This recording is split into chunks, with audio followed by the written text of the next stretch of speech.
Des gares quasiment vides, des bouches de métro fermées, les Parisiens se sont retrouvés bloqués par un trafic fortement perturbé ce mardi. Pour se rendre au travail, de nombreuses personnes ont trouvé des alternatives, se déplaçant à pied ou à vélo, mais pour les autres, cela ressemblait plutôt à un parcours du combattant.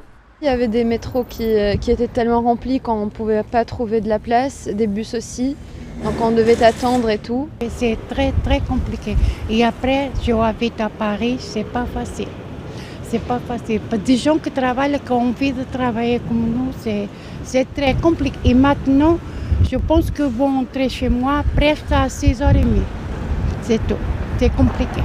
Le taux de grévistes a atteint 36,5% au sein de la SNCF, avec de nombreux trains qui ont été supprimés. Dans la fonction publique de l'État, près de 2 fonctionnaires sur 10 étaient en grève, même si de nombreux Français soutiennent le mouvement de mobilisation contre la réforme des retraites. De nombreux travailleurs dans des secteurs essentiels en ont fortement pâti. Mais je travaille à Paris 5e et 6e. Je suis auxiliaire de vie.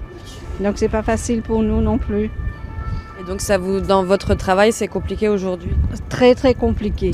Et surtout c'est les personnes âgées, donc on est obligé de les déplacer, de venir pour les aider. Et ils ont besoin de nous.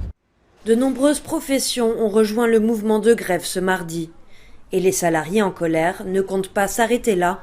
Ils disent vouloir reconduire la grève jusqu'au retrait pur et simple de la réforme.